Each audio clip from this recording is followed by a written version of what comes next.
እሺ እኔ ጥያቄ አለኝ። አንድ ጥያቄ አለኝ። እኔ ጥያቄ ምን ነበር? ጥያቄ ምንድን ነው? እሺ ይቅርታ፣ መጀመሪያ እንትንክን እከታተለዋለሁ፣ እርጋታን ምናምን ጥሩ ነው፣ ደስ የምትል እንትን አለ። ሳላደንቅ ሳላመሰግን አላልፍ። ግን አሁን ምን አለ መሰለህ፣ አሁን እኛ ምን መሰለህ፣ የኛ ኢየሱስ ክርስቶስ አለ፣ እግዚአብሔር አለ እንበለኛ። እግዚአብሔር ለኛ ለሰው ልጆች ተሰቀለ፣ ምን አለ፣ ሞተ፣ ተነሳ። እሺ ቀጥል፣ እየሰማሁ። የእናንተ አላህ ወይ ነብዩ መሐመድ እንበል አላህ ነብዩ መሐመድም ለእናንተ ነብዩ መሐመድ እያለ አምልኮትም ነብዩን ተከታይ ነበራቸው። እሳቸው መጨረሻ ላይ ወደማይቀርበት ቦታ ሄዱ።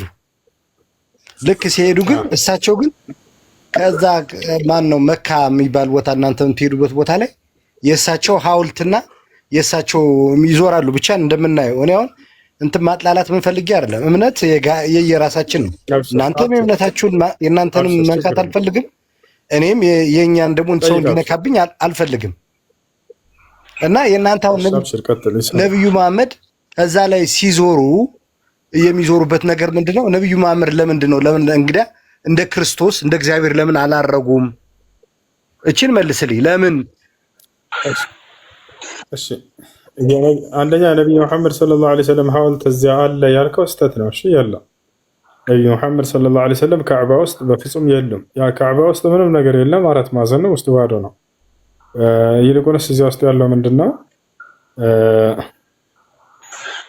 እንትን ነው አራት ማዕዘን ውስጥ ያለው ካዕባው የሰው አስክሬን የነብዩ ሰለላሁ ዐለይሂ ወሰለም አስክሬን ምናምን ሳይሆን ካዕባውን ቀጥ አድርጎ የያዘ የሆነ ምሰሶዎች ናቸው ያሉት ቤት እዛ ውስጥ። ታዲያ ነብዩ ሰለላሁ ዐለይሂ ወሰለም የት ነው የተቀበሩ ከተባለ ቤታቸው ውስጥ ነው። የራሳቸው መኖሪያቸው ቤታቸው ውስጥ ነው የተቀበሩት። አቡበክር ሲዲቅ ረዲየላሁ ዐንሁ እኒ ሰሚዕቱ አነ ነብዩ ሰለላሁ ዐለይሂ ወሰለም የቁል እነ አልአንቢያ ዩድፈኑነ ፊል መካን አለዚ ማቱ ፊህ ባለው መሰረት ነቢያቶች በሞቱበት ቦታ ይቀበራሉ ተብሏልና በቤታቸው ውስጥ ነው ነብዩ ሰለላሁ ዐለይሂ ወሰለም የተቀበሩት እንጂ እዛ ውስጥ ካዕባ ውስጥ እኛ ሄደን የምንዞረው ላይ በፍጹም የማንም ሰው አስክሬን ወይም ቀብር ሐውልት የለም። እሺ ጥያቄ ያለኝ እሱ። እሺ ጥያቄ ምንድን ነው? አንድ ሰለሞን ይጨርስ። ይቅርታ ጋር ሰለሞን ይጨርሳል። ከዛ እኔማ በቃ አይ አይደለም። ለምን ታዲያ እየዞሩ ለምን እሳቸው እዛ ቦታ ላይ መቃብራቸው ከሌለ ለምን እየዞሩ ሰው ለምን ያመልካቸዋል? ማናመልካቸውም የእርሳቸውንም ቀብርም አንዞርም። እርሳቸው ቤታቸውን የተቀበሩት ካዕባን ለምንድን ነው የምትዞሩት ከተባለ አንዱ የሐጅ ስነ ስርዓት ስለሆነ ነው። አላህ ለአብርሃም ሲያዘው ምን አለው? ወሊየጠወፉ ቢልበይት ልዓቲቅ አለው። አብርሃም ሆይ ይህን ጥንታዊ ቤት ሰዎች ይዙሩ ብሎ አዘዘው። አየህ፣ ሁሉንም የሚያምልኩ ስርዓቶች የታዘዝነው በአምላክ በኩል ነው። ሶላት ስንሰግድ ለምሳሌ ስግደት ግንባራችንን ሄደን እየደፋን ግንባራችንን መሬት እናስነካለን። ለምንድን ነው የምታስነኩት ከተባለ አምላክ በዚህ መልኩ እንድናመልከው ስላዘዘ። በጉልበት በመንበርከክ እንጸለያለን፣ በግንባር በመደፋት መሬት ላይ በዛ ጸሎት እናደርጋለን። ይህን ኢየሱስ ክርስቶስ እንደሚያደርግ መቼም ታውቃለህ። መጽሐፍ ቅዱስ ላይ ምን ይላል? ኢየሱስ ክርስቶስ ጥቂት አለፍ ብሎ በግንባሩ በመደፋት ጸለየ ይላል። የት ላይ? ምድር ላይ። ልክ እንዲሁ አምላክ አላህ ሱብሓነሁ ወተዓላ ያንን ጠዋፍ አድርጎ ወይም የካዕባን እሱን ዞሩ እያለ በነቢያት በኩል አዘዛል። በዚያ ላይ ስንዞር ጊዜ አምላክን እያመሰገን ነው፣ እየቀደስ ነው፣ እያወደስ ነው ለምንዞረው ዝም ብሎ አይደለም። ለአንተ ለአምላክ ምስጋና ይገባ፣ አንተ ከጉድለት ሁሉ ንጹህ ነህ፣ አንተ ከሁሉ በላይ ታላቅ ነህ፣ አላሁ አክበር፣ ሱብሓነላህ፣ አልሐምዱሊላህ እያለን በዚያ ላይ አምላክን አላህን እያወደሰን እንዞራለን። ለዚያ ነው እንጂ ውስጡ ላይ ምንም አይነት የሰውም ሆነ የመልአክም የምንም ነገር ቅሪት የለም፣ ባዶ ነው። እሱ ይስተማሉ። እሺ ግን ምን አለ መሰለህ፣ አሁን አንድ ነገር ቆይ፣ አንዴ ተረጋጋማ እባክህ። ቆይ አሁን እኔ እና እሱ እያወራን ነው። እሺ ሰለሞን ይጭ አሁን ምን አለ መሰለህ፣ እንትኑ አሁን እንዳስረዳኝ ከሆነ እሺ ጥሩ እንትን ያስረዳኝ ነገር እንትን እያለኝ ነው። ግን ይበልጥ ግን አሁን ማድረግ ያለብን ምንድነው? እኛው እስላሞች ድሮ ከእስላሞች እስላም ክርስቲያን የሚባል ነገር አይደለም። አብረን ነው የምንኖር፣ አብረን ነው የምናድር ምናምን። በተቻለ መጠን ግን ብንችል ብንከባበርና በቃ እቺን ነው የምለው። አሁን የመጣው ነገር ብንከባበር በቃ እኔም አንተን ጥሩ ሀሳብ ነው፣ እውቀት ግን በጣም አድንቄዋለሁ፣ ደስ ብሎኛል። ግን ምን ልንከባበር በቃ ተከባብረን በቃ የድሮ ኢትዮጵያ ባህላችን እናንተም ስትሰሙ የምታስተምሩን እኛ ስንነግራችሁ ተደማምጠን ተከባብረን እንድንኖር ወንድም አለም በቃ ጥሩ። እኔ ይሄን ነገር ነው በጣም የምደግፈው። ይሄን ነገርም በሁሉም ላይ ቢስተዋል በጣም ደስ ይለኛል። ሀገራችን አንድ ትቀጥላለህ ከይቅርታ ጋር እና ይሄን ነገር እኛ ሁሉም ኢትዮጵያውያን እንደ አንድ ሀገር ልጅ መታየት አለበት። አንዱ ሌላውን ሊያከብር ይገባል። አንተ እንደዚህ አሁን እኮ ላይ ያሉት ዝም ብለው የሚያጣሉ በእምነት ጉዳይ ያሉ ዝም ብሎ የማይረባ ነው የሚገባ። የሚገርም አንተን በጣም ነው የማደንቅህ። በጣም በቃ ዝም ብሎ አለ አይደል ለማበጣበጥ የመጣ ነው ደደብ። ዝም ብለህ አይደለም ልጁ የሚያስተምረን ተማር። ሁልህ ልክ ነው። በቃ እኔ ልጁን እየተቀበልኩት ነው። በቃ እስከሚገባኝ ድረስ ተምሯል። በቃ አንዴ በቃ ከይቅርታ ጋር እሺ አይደለም በቃ መማር ካለበት ይማር። ዝም ብለህ ብጥብጥ እየመጣ ሌላ ነገር ውስጥ አንግባ። ተለጋጋ። ያነሳው ሀሳብ ምን መሰላችሁ? የድሮ የአባቶቻችን ባህል አለን እንደኛ እንደ ኢትዮጵያውያን አብረው ጎረቤት ይሆናሉ። ሙስሊምና ክርስቲያን አብረው ማህበራዊ ህይወት ይኖራሉ። ያ ነገር በቃ ይመለስ ነው። ይሄ ነገር ትክክል ነው። ኢስላም ከሰዎች ጋር ማህበራዊ ህይወትን በጣም ይመክራል። ነቢዩ መሐመድ ሰለላሁ ዐለይሂ ወሰለም ሰዎች ሲታመሙ ጊዜ አይሁዳውያኖች ሄደው ይጠይቋቸው ነበር። ገብታችኋል? መልካም ጉርብትና ግድ ነው። መጥፎ ቃልን አትናገሩ ለሰዎች። ነቢያችን አላህ በቁርአን ላይ ሲናገር ወላ ተሱቡ الذين يدعون من دون الله ይላል። እነዚያን ከእኔ ከአላህ ውጭ ሌላ አካል የሚያመልኩ ሰዎችን አደራ እንዳትሰድቧቸው ይላል። አያችሁ፣ አትስደቧቸው እነርሱን ይላል። መሳደብ፣ ማንቋሸሽ፣ መዝለፍ በጣም ክፉ ነገር ነው። ነቢያችን ሰለላሁ ዐለይሂ ወሰለም ወላ ተሱበነ አሐደን አሉ። አንድንም ሰው ቢሆን እንኳን አትስደቡ እያሉ አስተምረዋል። ነቢያችን ሰለላሁ ዐለይሂ ወሰለም በሌላ ሐዲስ ላይ ቁል ኸይረን ተግነም ወስኩት ዐን ሸር ተስለም አሉ። ክፉ ከመናገር ተቆጠብ አትራፊ ትሆናለህ እያሉ ይናገራሉ። መልካምን ነገር ተናገር ሰላም ትሆናለህ እያሉ ይናገራሉ። በሌላ ሐዲስ ላይ ነብዩ ሰለላሁ ዐለይሂ ወሰለም አንድ ባካቸው ልጨርስ፣ ይሄ ወሳኝ ነገር ነው። አሁን ላይ ያጣነው ነገር ነው። አንዱ ሌላውን ይሰድባል፣ ይዘልፋል፣ አንዱ ሌላውን ከፍ ዝቅ ያደርጋል። እንዲሁም ደግሞ ያ የድሮ የኢትዮጵያን ባህላችን አንዱ ሌላውን የሚያከብርበት ነገር እየጠፋ ያለበት ጊዜ ነው። ስለዚህ ያ ነገር በቃ እንትን ማለት አለበት። ከተቻለ ሰውየው ያለበትን ስህተት በሰዎች እምነት ላይ ያለ የሚለውን በስነ ስርዓት ማስረዳት ያው እና እዚህ መጽሐፍ ላይ እዚህ እንጂ ያኛውን እምነት ማንቋሸሽና መስደብ እንዲህ አድርግልህ አንተ እንዲህ ሁን፣ ይሄ ተገቢ አይደለም። እሺ ለማንኛውም ወደ ጥያቄያችን እንሄድሽ። ጥያቄ ያለ ይቀጥላል። እሺ ጥያቄ ነው። እሺ እሰማለሁ።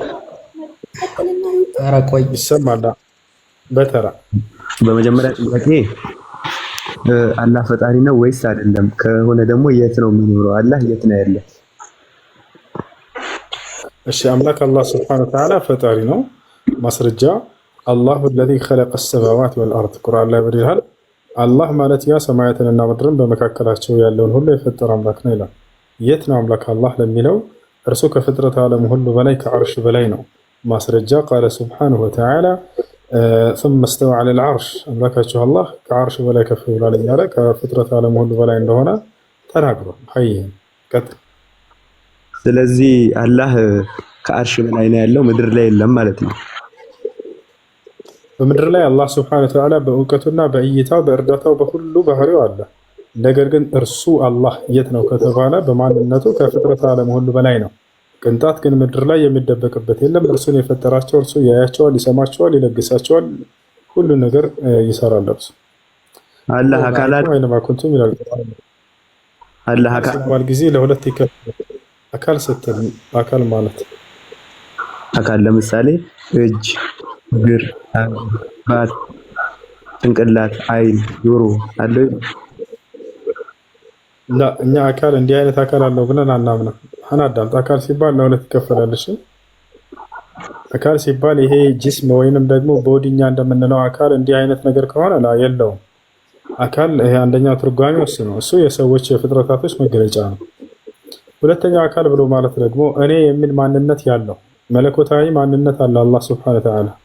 እኔ የሚል መለኮታዊ ማንነት ረቂቅ የሆነ ማንነት አለው አላህ Subhanahu Wa Ta'ala። ለምሳሌ ያያል፣ ይሰማል። ፍጥረታቶችም ያያሉ፣ ይሰማሉ።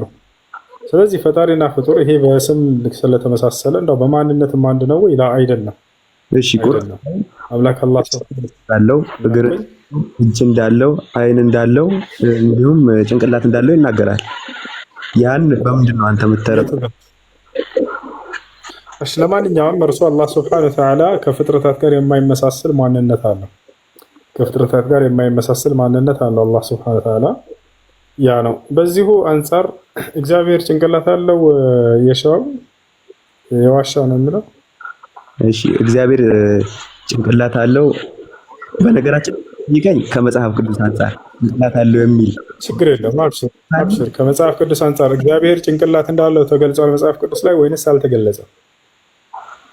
አልተገለጸም። አልተገለጸም። እግዚአብሔር አንገት እንዳለው መጽሐፍ ቅዱስ ላይ ተገልጿል አልተገለጸም?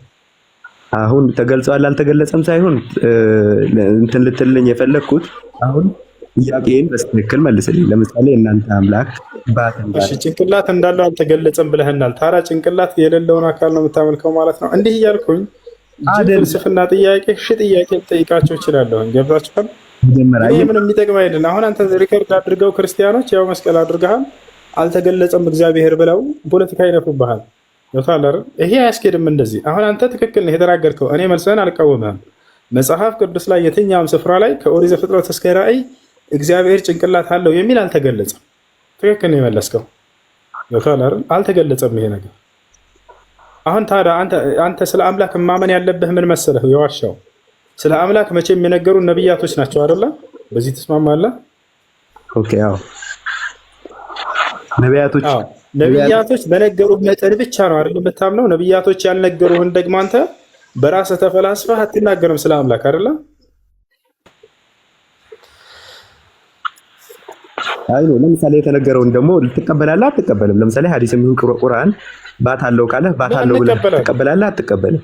እንቀበላለን። ግን ምን መሰለህ ስንቀበል ጊዜ ሶስት መስፈርቶችን ልናውቅ ይገባል። አንደኛ ስንቀበል ጊዜ ነብያቶች የነገሩንን በቀጥታ እንቀበላለን። አንደኛ እሱ ነው። ሁለተኛው ምን መሰለህ ከፍጥረታት ጋር ከማንም ጋር አናመሳስለውም። ሁለተኛ እሱ ነው። አሁን ችግር የሚፈጥረው እሱ ላይ ነው። ማንኛውም ሰው ጥያቄ የሚሆንበት ከፍጥረታት ጋር የሚመስል ነው ወይ የሚል ጥያቄ ሊያነሳ ይችላል። ትክክለኛ ጥያቄ ላ ከፍጥረታት ጋር የሚመስል አይደለም። አይደለ? ሶስተኛው ምንድነው ታዲያ እንዴት ነው ብሎ ሰውየው ታዲያ ሊጠይቅ ይችላል። ከፍጥረታት ጋር ካልመሰለ እንዴት አነቱን ደግሞ እንዴት ነው የሚለውን ደግሞ ፈጣሪ አንድስ ያየው እንኳን የለም። እንደምታውቀው አምላክን ያየ አንድም የለም። ታዲያ በትምህርት ነብያቶች የነገሩንን ነው የምናውቀው። ነብያቶች በነገሩ ልክ እናውቃለን። ያንን እንዴት ነው የሚለውን ደግሞ ያየ አካል መሆን አለበት የሚነግረን።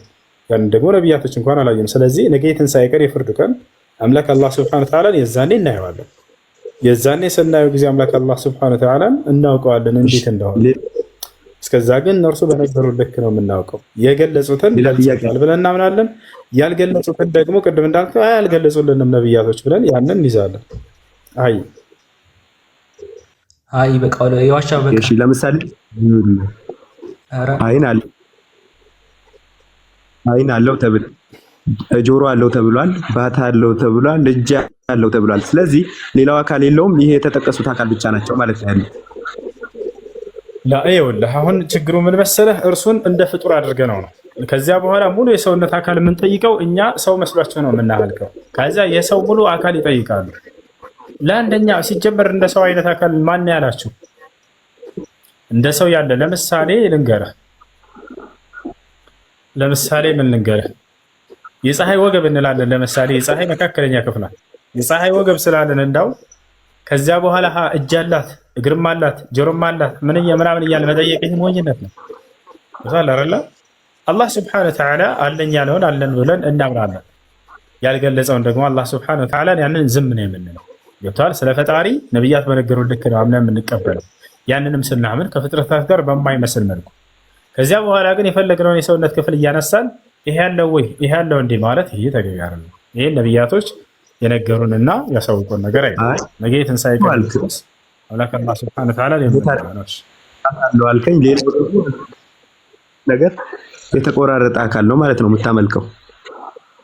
ላ አይደለም፣ እንደሱ አይደለም። እንደሱ የምታመልከው አንተ ነህ። ቅድም ጭንቅላት አለው ወይ ስለ እግዚአብሔር የለውም አልከኝ። ስለዚህ እግዚአብሔር ጭንቅላት የለውም። ጭንቅላት የሌለውን አምላክ ነው የምታመልከው። በመለኮቱ አይመረመርም። እግዚአብሔር በመለኮቱ አይመረመርም።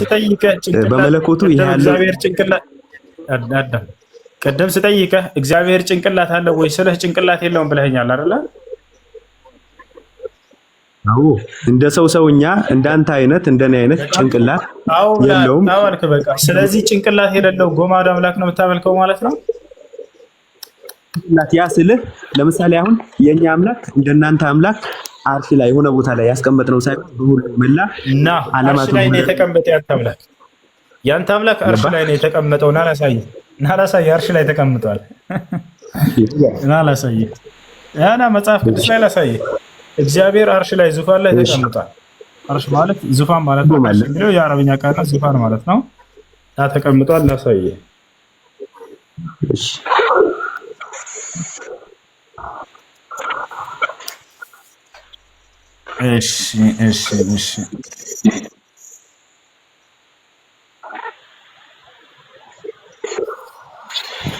ያውና መጽሐፍ ቅዱስ ላይ መጽሐፈ ነገሥት ቀዳማዊ ምዕራፍ 22 ቁጥር 19 ሚክያስም አለ እንግዲህ የእግዚአብሔርን ቃል ስማ፣ እግዚአብሔር በዙፋኑ ተቀምጦ የሰማይ ሰራዊትም ሁሉ በቀኝና በግራው ቆመው አየሁ ይላል። እግዚአብሔር በአርሽ ላይ ተቀምጧል አልተቀመጠም? ይኸውልህ በጣም ጥሩ። ሌላ ደግሞ ጥቅስ ልስጥ። መዝሙረ ዳዊት ላይ ምን ይላል? ቆይ ሰማይ ቦታ ወደ ጥልቁ ቦርድ እንደ ያሻው በዙፋኑ ላይ እግዚአብሔር ተቀምጧል አልተቀመጠም? ያ ማለት ፍጹም ፈራጅ መሆኑን ነው። ገባ? ምን ማለት ነው አላልኩም? ምን ማለት ነው አላልኩም?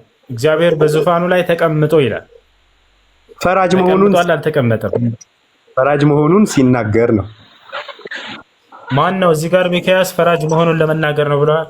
በዙፋኑ ላይ ተቀመጠ ማለት ግርማውን አምላክነቱና ፈራጅነቱን ማለት ነው። በነገራችን ላይ የኛ መጽሐፍ ቅዱስ ተረጎማል። ገባ? አሁን ለምሳሌ አይደል እዚህ ጋር በዙፋኑ ላይ ተቀምጦ ይላል ቃል በቃ።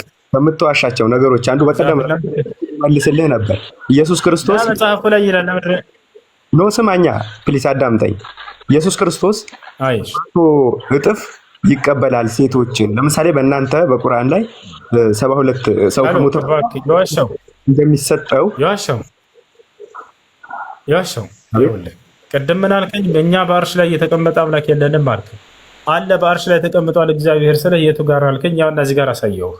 እግዚአብሔር በዙፋኑ አርሽ ማለት የአረበኛ ቃል ነው፣ ወደ አማርኛ ሲቀየር ዙፋኑ ማለት ነው። እግዚአብሔር በዙፋኑ ላይ ተቀምጧል ይላል። ሁለት ቦታ ላይ አለ። ላሳይ። እናንተ ምን አልከኝ? መለስኩኝ ነው ያልከው? አዎ።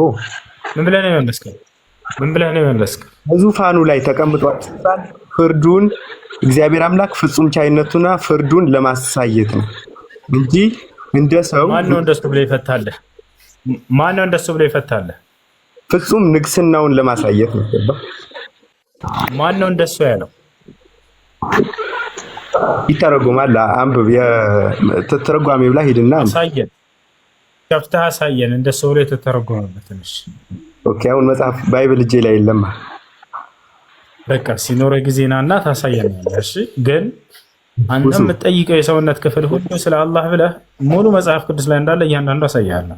ባለፈውም ልጁ እና ደግሞ እንደሚያት አድርግ አላህ በአርሹ ላይ ቁጭ ብሎ ምናምን እያለ ሲቀልድ እኔ መጽሐፍህን አታውቅም ማለት ነው። ያው እንዳለ የጠየቅከው ስለ አላህ ባህሪ በመጽሐፍህ ላይ ያለ ብዬ ሳሳየው ነበር። ከኔ ጋር ነበራችሁ ማለት ነው። አላህ የሌሊቱ 1/3 ይወርዳል ከሰማይ ወደ ምድር አለ። ለዚህ ሊሳለቅ ሲፈልግ ያውና በመጽሐፍህ ላይ እግዚአብሔር ይወርዳል የሰዎችን ምድር ላይ የሰሩትን የአዳም ልጆች ዙፋን ማነው መንግስትና ከተማና ግንብ ለማየት ይወርዳል። አሁንም ይሄንንም በአርሽ ላይ ተቀምጧል ሲል ጊዜ ይሄንንም አሳይቸው ነበር። እያንዳንዱ በአላህ ላይ ጥያቄ ያመጣቸውን ሁሉ መጽሐፍህ ላይ አለ ያው ብዬ ሳሳየው ነበር። ምን ያክል መጽሐፉ እንደማያውቅ ሳሳያቸው ነበር። ከኔ ጋር ነበራችሁ ማለት ነው።